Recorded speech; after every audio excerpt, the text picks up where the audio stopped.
Okay, the next series we're going to talk about is going to be upper body impact training. So, we've done a series already on lower body impact training, and this is the impact training that usually gets most of the attention and for good reason. Lower body impact training can be really good for building up bone density and bone quality in the femoral head, which is going to be really important for long term health.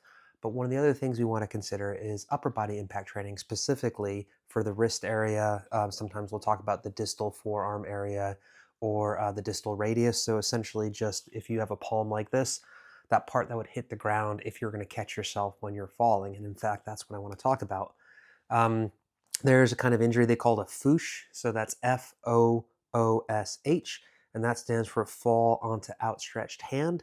And this is one of the most common mechanisms. It's so common that people have a nice little acronym for it for how people will break their wrists or break their radius, so their forearm, one of their forearm bones. So you can imagine already, you're walking or something like that, you slip, you put your hand out to catch yourself, and then all of a sudden you break a bone or you fracture a bone. So these Fuchs injuries are quite important, not because a Fuchs injury is necessarily life threatening. It's often not. It's often not even considered a major injury. It's just the sort of thing that you can sort of put a cast on and people will be okay in a few months.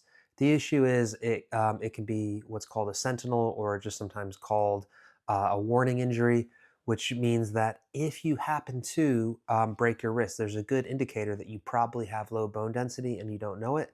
And the correlation between getting a Fuchs injury and other injuries in the future, more severe bone fractures, is very, very high.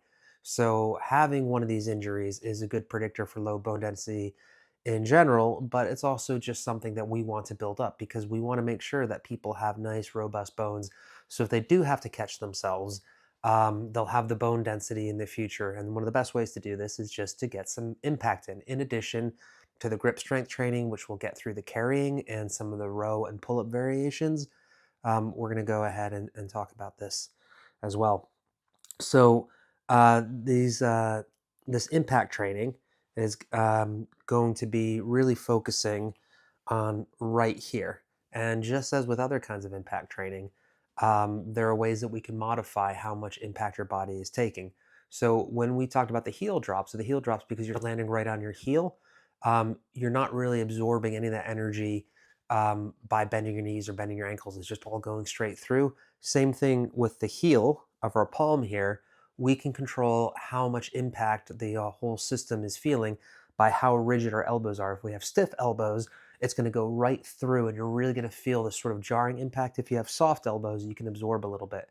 I don't like doing a lot of landing with the stiff elbows, but it is a nice way to get some impact in. Now, one of the things I should talk about is keep in mind we are not teaching fall mechanics. One of the reasons they call Fuchs injuries is sometimes people fall, they put out their hand to brace themselves, and they fall. One can learn how to fall via rolling and other techniques so that they're less likely to get this kind of injury. But that's outside the remit of this course. Now, we do have lots of nice resources on falling and rolling and getting more comfortable falling. So you can look that up. But for right now, remember, we're just talking about how we can increase bone density. Um, there's not a lot of good data on training impact for upper body, especially not in older populations and older female populations. There are some good studies, but they're working with younger populations, younger females. So we can go ahead and make some educated guesses. But we don't know exactly how it's going to work on this population. In addition to that, there is some research that just hasn't been done yet, but we can go ahead and apply some principles of biomechanics and some principles of strength training to help us kind of figure out what are some movements that probably would be beneficial that are going to have enough of that impact without overloading people. I guess another thing that's worth talking about is generally the rule of thumb for lower body training is you want to expose your body to about 3 to 4 times your body weight via ground reactive forces. That's probably not true for upper body. Again, we don't have good data on this, but I suspect you can probably get a lot of the benefits with much lower percentage of body weight. It's just the way that your body adapts. These are smaller bones. These are bones that generally don't get as much impact. So you could have relatively smaller amounts of impact or smaller levels of intensity of impact, I think, to stimulate osteogenesis in these. Again, I don't know, but I'm pretty confident that you don't need that 3 to 4 times body weight. But we'll learn more about this in the next few years. We also know that boxing and hitting or hitting a punching bag seems to have benefits. So one of the best quality studies taught women how to punch, and then they got their upper body impact training via punching. That did seem to have a benefit. Not everybody necessarily likes punching, and I will say that if you do decide to do this, there's probably a lot to be said about learning how to hit with an open palm. So we'll talk about that briefly. Um, but you could definitely go to a boxer size class or something like that if you're interested in it. You could buy your own punching bag. But some people just don't like punching. So, for example, Jill just doesn't like punching things. So, you absolutely do not need to do the punching if you're not interested.